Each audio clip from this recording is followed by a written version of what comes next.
سأظل مختفيا إلى ما لا نهاية. أما باقي الغنائم فلم تكن ذات قيمة كبيرة سوى كتاب مرات المحارب ومدرجة الفدية وزير المعركة، والتي يمكن بيعها بسعر جيد. وفجأة ظهر الكسيم مع وحوش الأطراف أمامه، فجرب استخدام المهارة الجديدة فوراً ونفذ الضربة الظلية الفورية، فقتلهم جميعاً في ثوان معدودة. بعدها هنأه النظام ومنحه 5 سنين من العمر غير المتداول. ولاحظ أن الكفة قد ارتفعت في القضاء على الوحوش، ولكن إذا استخدم سهم السم فهو بحاجة إلى سهمين لقتل وحش واحد، مما قد يؤثر على القتال. وحين نظر إلى إعداد الوقت وجده 618 يوماً من العمر المتداول دون أي أيام قابلة للتداول. فقال في نفسه: لكي أجعل مهاراتي ومعداتي حقيقية علي أن أمتلك 1.5 سنة على الأقل، أي أنني بحاجة إلى 900 يوم إضافي. ربما علي العودة وبيع جميع العناصر الموجودة في الحقيبة لعلي أتمكن من الوصول إلى الحد الأدنى المطلوب من العمر.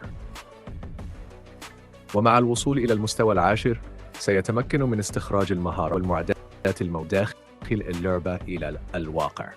وفي أثناء ذلك سمع صوت شخص يتحدث مع فتاة قائلاً: تهانينا يا آنسة، لقد ارتقيت الآن إلى المستوى الثالث. يجب أن تذهبي الآن، صحيح؟ فقالت له ليزي: لا تقلق، هل تظن أن صناعة جانغ لن تقدر على هذا الرقم التافه؟ سأذهب إلى الواقع الآن، وهذا هو رقمي، اتصل بي عندما تعود. وصحيح، سأحصل على جميع العمر المتداول الذي معك، وسأعطيك 10,000 عن كل يوم. فأجابها: ما فيش مشكلة، لن أكون أحمقاً وأفوت هذا العرض. تمام، سنتحدث أكثر في الواقع. وبعد ذلك راح ماو يفكر: ماذا لو أن اللعبة تؤثر فعلاً على العمر؟ قد أرفضها في أي وقت. فقط أولئك الذين حولوا مهارات اللعبة إلى الواقع هم العباقرة. في ذلك الوقت كنت أمر بجانبهم وكأنهم غير موجودين. ثم عاد إلى القرية عبر النقل الفضائي، وهنأه النظام على تفعيل النقل الفضائي في قرية شيل، مما رفع من سمعته، وصار بإمكانه استخدامه مرة واحدة يومياً مجاناً. أما المرة الثانية فستستهلك من عمره المتداول. وفي الوقت الحالي لم يتم تفعيل أي دائرة نقل في مدينة جانغ هاي، فشعر شدوى بالقلق، إذ إن دائرة النقل في المدينة الأساسية تتجه في اتجاهين، ولن تكون ذات فائدة ما لم تفعل واحدة أخرى. ويجب على المحاربين في المدن الأخرى الوصول إلى المستوى الخامس لتفعيل التنقل. تذكر في حياته السابقة أن سونغ فاي كان في مدينة ليراع، وربما في تنبيه يعرفه إذا كان هناك من يفعل الدائرة في المدينة، لكنه قال في نفسه: هذا ليس مهما الآن، الهدف الرئيسي هو الارتقاء إلى المستوى العاشر، ومن التوجه إلى العالم المهجور، ذاك المكان الذي تبدأ فيه اللعبة حقاً. وما إن قال وداعاً للتاجر حتى مرت 10 ثوان فقط، وإذا بالجميع يتفاجؤون بظهوره المفاجئ، فتجمع حوله وتساقطت بعض العناصر من حقيبته. حينها أخذ أحد المحاربين مهارات زرير المعركة ودفع مقابلها 300 يوم من عمره. استغرب أحدهم قائلاً: هل يعقل أن يدفع أحد 300 يوم لأجل مهارة واحدة فقط؟ لكن آخر رد عليه بحزم: أأنت أعمى؟ مع هذه المهارة ستزداد قوة المحارب بدرجة كبيرة، والثمن الذي دفعه يمكن تعويضه في يومين فقط. ومع مرور بعض الوقت باع شادو كل العناصر دفعة واحدة، وقال: لقد بعتهم بدقة دفعة واحدة. وكان ما يملكه حينها 274 يوماً، لكنه قال: هذا ليس كافياً إذا أردت استخراج مستواي وسماتي ومعداتي إلى العالم الواقعي. وانتهى وقت البيع، وظهر في الأفق ساحرة تسير ببطء، ثم عرضت عليه صندوق كنز يحتوي على حركة الفضاء، وفيه 12 خانة للتخزين. تفاجأ الجميع من انخفاض السعر بشدة، وعلق أحدهم قائلاً: يا لحظها الجيد لتحصل عليه في هذا الوقت. سأل عن الثمن، فقيل له: في السابق كان يباع ب3,000 يوم. فردت الساحرة: أنا لا أطلب ثمنه، فقط أريد إضافتك كصديق ومساعدتي في القضاء على زعيم واحد فقط. وافق شدو وأرسل طلب الصداقة، ثم سألها: أي من الزعماء سنقاتل؟ قالت له: إنه زعيم من المستوى الذهبي. فرد: وما اسمه؟ قالت: لا أعلم اسمه، كان بعيدا، لكن شكله كان مدمرا وكان في قاع مستنقع. فكر شدو قائلا في نفسه: قاع مستنقع؟ مظهر مدمر؟ هذا لابد أن يكون مقرا لسفينة الأشباح الذهبية. زعيم خاص ونادر للغاية، يمكنه الظهور في أي مستوى، لكن ظهوره نادر جدا، والمعدات التي يسقطها مفيدة للغاية. وفي كل مرة تظهر فيها سفينة الأشباح الذهبية تنشب معارك ضارية بين النقابات المختلفة من أجلها. وأكد لنفسه أن السفينة ظهرت في المدينة عندما كان في المستوى الخامس، وهو أفضل وقت للقضاء عليه. وأوضحت له الساحرة أن الهدف من القضاء عليه هو الحصول على خاتم التخزين النادر، وكذلك أن تكون ضمن فريق وانغ مينغ. ومع انتشار شائعات عن سمكة كوي في حياته السابقة، تذكر أنها كانت رمزاً للحظ. سألها شدو: كيف عثرت على هذا الزعيم الذهبي؟ فقالت له: بعد انتهائي من تناول الطعام في العالم الواقعي، أردت العودة سريعاً للعبة والترقي مع فريقي، لكنهم ارتقوا بسرعة هائلة، فلم يكن لدي ما أفعله. فتجولت في منتصف الطريق، وهناك رأيت الزعيم الذهبي في الهاوية.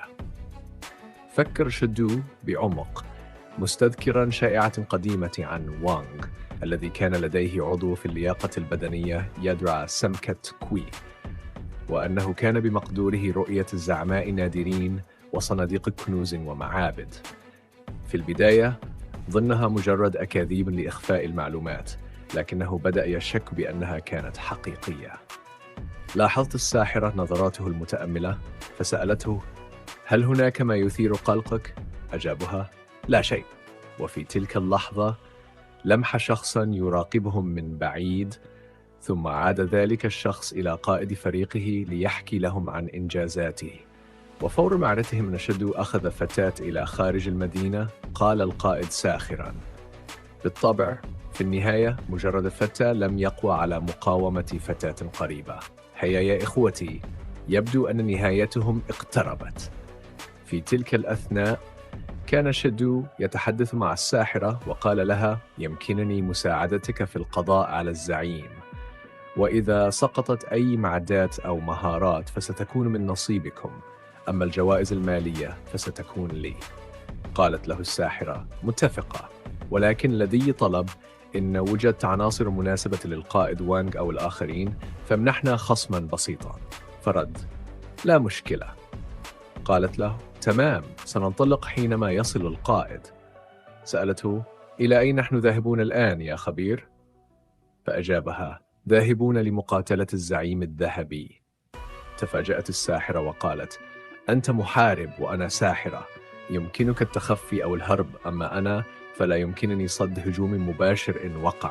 فرد شدو بثقة: أنا كاف وحدي، يمكنك المشاهدة من مكان آمن.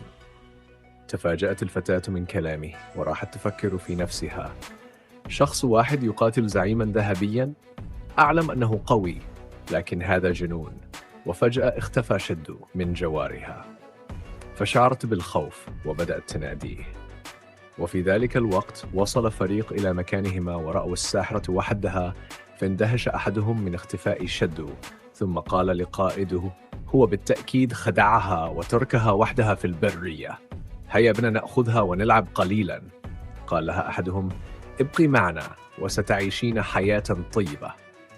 ورأى القوم بعض النساء قادمات، وفي تلك اللحظة ظهر شدو فجأة وقام بتقطيع أحدهم، ثم وجه ضربة ظلية فورية إلى الآخر. أعلن النظام: تم القضاء على 5 لاعبين، وحصل شدو على 12 يوما من العمر القابل للتداول. قال لهم شدو ساخرا: كم أنتم فقراء، حتى هؤلاء الاثنين كانوا من الوحوش الضعفاء. ثم عاد إلى الساحرة التي تفاجأت من ظهوره المفاجئ، وقالت له: يا خبير، أين ذهبت؟ أجابها: بعض الأشخاص كانوا يلاحقوننا، لذا أعدتهم إلى المدينة. قالت له الساحرة ببراءة: أنا ظننتك ذهبت لتتبول. لا تخف، يمكنك الذهاب للحمام في أي وقت وأي مكان من دون أن يراك أحد، صحيح؟ انزعج شادو من كلامها وقال بجدية: أنجزي، دليني على طريق الزعيم. وفي تلك اللحظة دخلت شاويو إلى اللعبة. كانت متفائلة، فالمكان بدا واقعيا للغاية، وعرفت حينها أنها في فئة الساحر ذات الفئة المخفية، والتي تتطلب التضحية بالحياة. لا شك أنها قوية جدا. ومن هناك بدأت تحدث الأخ سونغ. لكن يا ترى كيف هو حاله الآن؟ وهل يعرف نقاط البداية؟ أتساءل أين هو تشين فينج؟ هو دائما يهتم بي طوال الوقت، ولكن في مثل هذا الوقت لا يمكن الاعتماد عليه أبدا. حسنا، الآن لدي فئة مخفية، وتشانجي وعد أن يساعدني في الارتقاء. تشين فينج، اهتم بنفسك، فلن أهتم لأمرك بعد الآن. بعدها ترى قمة الترتيب، وتتفاجأ بأن صاحب المركز الأول قد وصل إلى المستوى السادس، وهو الشادو. وتقول في نفسها إن مستوى تشانج لا يزال عند المستوى الثالث فقط، ومع ذلك يملك الجرعة التي تعزز من قوته. لابد أن شادو هو الخبير الحقيقي هنا. لو أن شادو فقط ساعدني لكنت قد ارتقيت أسرع من تشانج وي. ولكن كيف سأعثر على هذا الخبير؟ يا ترى ما سيكون رد فعلها حين تعرف هوية شادو الحقيقية؟ ونعود إلى الحكاية، حيث تلاحظ فريق وانغ فينج الذي كان يحاول التواصل مع الساحرة التابعة لهم، والتي هي نفسها تلك التي مع شادو، لكنهم لم يتمكنوا من الوصول إليها بأي طريقة. فيقول القائد: ليس لدينا وقت إضافي لننتظر، هل لديكم أي أفكار؟ فيجيبه السياف: ربما نقضي على الوحوش من دون معالج. ويكمل الآخر: نحن لسنا مثل شاد، لنتمكن من قتلهم منفردين، علينا أن نجد معالجا آخر. في هذه اللحظة تدخل عليهم شاويو وتسألهم إن كانوا بحاجة إلى معالج، وتعلمهم أن لديها فئة مخفية وهي التضحية بالحياة. وفي الجانب الآخر يصل شادو إلى مكان الزعيم ويدخل في مواجهة مع السفينة الذهبية. تخبره الساحرة بأن يختبئ في مكان ما إلى أن يظهر الزعيم، فيختار مكانا ويذهب نحوه. يعرفه النظام أنه داخل المجال العنيف التابع للزعيم، والذي يعادل ضغطه 100 ضعف ما هو عليه في الخارج. ويفكر شادو: هذا يعني أن البقاء هنا ربع ساعة يعادل يوما كاملا في الخارج، وهذا النوع من المجالات ليس له تأثير كبير عليه. يعرف بعدها من النظام مستوى الزعيم، ويبلغه أن لديه أقل من ساعة لهزيمته. يدرك شادو أن الزعماء النادرين لديهم حد زمني، ولكن من حسن الحظ أن لديه أكثر من نصف ساعة، وذلك كاف تماما للقضاء عليه. ثم ينادى على شادو للالتحاق بسرعة، وينقضون عليه بالضرب سويا. يهاجمونه بسرعة كبيرة، وتبدأ الأجراس بعدها بإطلاق السهام السامة. يدرك شادو أن التأثير على الزعيم يتطلب ضرب بعض النقاط الحساسة، ولكن لا أحد يعرف نقاط ضعفه. فهي ليست الهيكل العظمي ولا السفينة أيضا، بل هي الأجراس نفسها. عندما تهاجم نقاط ضعف الزعيم سيتحكم في المستنقع ويطلق هجوما مدمرا واسع النطاق، والعمود المائي الناتج عنه يحدث ضررا غير طبيعي حتى على المحاربين ذوي الدروع الفضية الذين بالكاد يتحملون الضربة. من حسن الحظ أن الفئة التي تمتلك سرعة حركة عالية استطاعت تفادي الهجوم، وإلا لما كان ممكنا تجنبه أبدا. وبعد انتهاء الزعيم من هجوم المنطقة سيخرج 12 شبحا مائيا، كل منهم يعد وحشا في المستوى الفضي، ثم يبدأون بالتجمع حول الهدف ويهاجمونه بجنون. وكل 3 دقائق يخرج الزعيم وحشا آخر، مما يعني أنه إن لم يكن الفريق سريعا كفاية في التخلص منهم فسيستمر العدد في التزايد أكثر فأكثر حتى يقضي على الفريق بالكامل. لكنني في حالة من الاختفاء منذ البداية، لذا لن يستطيعوا اكتشافي. كل ما أحتاجه هو إيجاد ثغرة ثم القضاء عليهم دفعة واحدة. ينقض عليهم بسرعة كبيرة ويدمر بقوة ساحقة. أما الفتاة موزة فقد أذهلتها قوة الشادو الساحقة، خاصة أنه يختفي من دون أن يترك أي أثر. كيف أخفى كل هذه القوة؟ يتحدث إليها شادو بعدها ويخبرها بأنه على وشك الموت، الأمر الذي يفاجئها بشدة، لكنه يطمئنها قائلا: لا داعي للقيام بأي شيء، فقط انتظري عودتي. فتجيبه الفتاة: كيف ذلك يا خبير؟ أنت متفوق على الرئيس في القتال. ثم: أنا لست الفتاة الصغيرة السوداء، اسمي هو البركوكس. فيرد عليها شادو: فهمت، إذن أنت الصغيرة السوداء. وفي تلك اللحظة يظهر الفريق الذي قتله شادو في السابق، لكن هذه المرة عادوا ومعهم كامل جماعتهم. ثم يظهر أحد من الفئة العالية ويدركون أن الفتاة موجودة على المنحدر، بينما شادو يقاتل الزعيم وحده. وفي ذلك الوقت يبدأ الزعيم بهجومه القادم، الذي يعد الأصعب من حيث التفادي.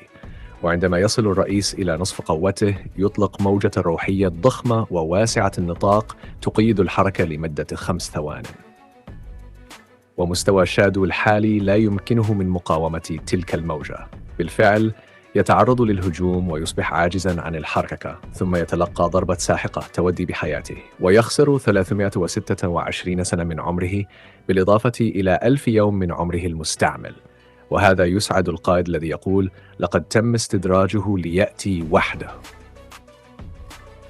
ويقرر بعدها العودة مع الفريق لهزيمة الرئيس والحصول على المكافآت التي أسقطها شادو، لكنهم يفاجؤون بأنهم سقطوا في مكان غريب. نعم يا صديقي، تم القضاء عليهم في ثوان، ويعودون إلى المدينة وهم مصدومون مما حصل، غير فاهمين لماذا الزعيم قوي إلى هذا الحد حتى بعدما فقد نصف صحته.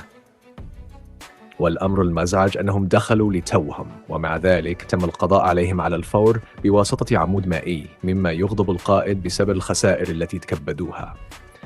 يعود بعدها شادو إلى المكان ويلاحظ وجود كرات ضوئية كثيرة، فيسأل الفتاة إن كان قد حدث شيء هنا، فتخبره بما جرى من زيارة الجماعة بعد موته وكل ما حدث وقتها.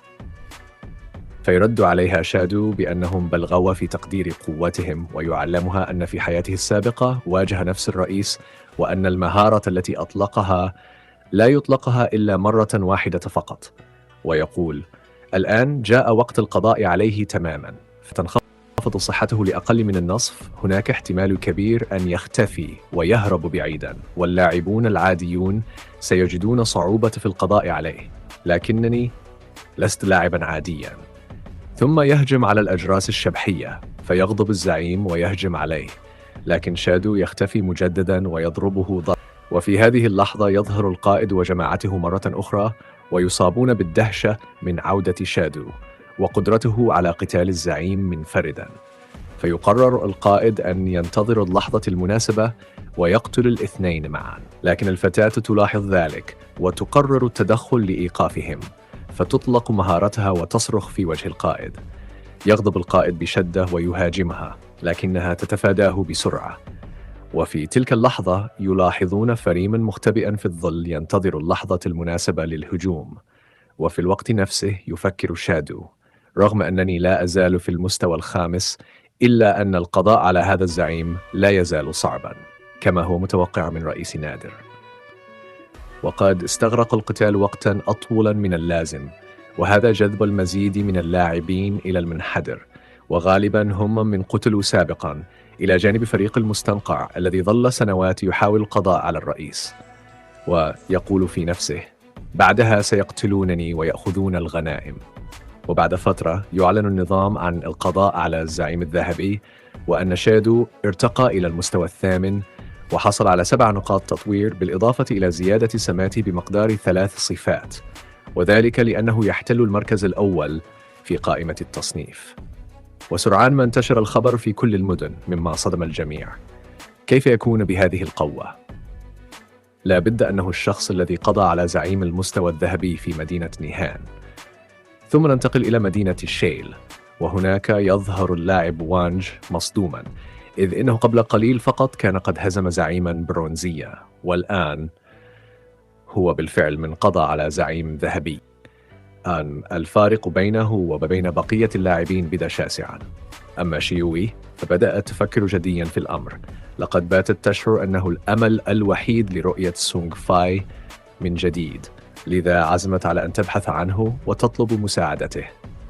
في تلك اللحظة كان الفريق ما يزال مندهشاً من الغنائم التي تركها الزعيم الذهبي بعد مقتله، لكنهم لاحظوا أيضاً اختفاء شادو المفاجئ، مما دفعهم إلى اتخاذ الحيطة والحذر. بعدها تحدث قائدهم إلى اللاعب وانغ وطلب منه أن يستخدم مهارته لتعقب مكان الشادو. تجهز وانغ وفعل مهارة قرن النسر، وهي مهارة نادرة قادرة على كشف مواقع الأعداء حتى أولئك الذين يستخدمون مهارات الإخفاء. شعروا بالدهشة، فكيف تدرب أحدهم على مهارة بهذه القوة؟ ومع ذلك كانوا واثقين من قدرتهم على القضاء عليه وانتزاع الغنائم. لكنهم نسوا أن شادو ينتمي إلى فئة القاتل الخاص، وهي فئة تتجاوزهم بمستوى كامل. كان شادو قد غادر المكان بالفعل حين شعر بأن هناك عدداً كبيراً من اللاعبين باتوا يقتربون منه. اندفعت الفرق نحو الغنائم وتحضر الجميع لأي معركة محتملة، لكن شادو بغتهم وفتك بهم خلال ثوان معدودة.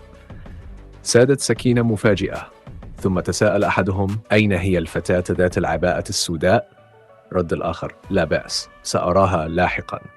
في هذا الوقت حصل شادو على مهارة يد الجشع ورفعها إلى المستوى الملحمي، مما زاد من فرص الغنائم من مليم إلى 30 مليم.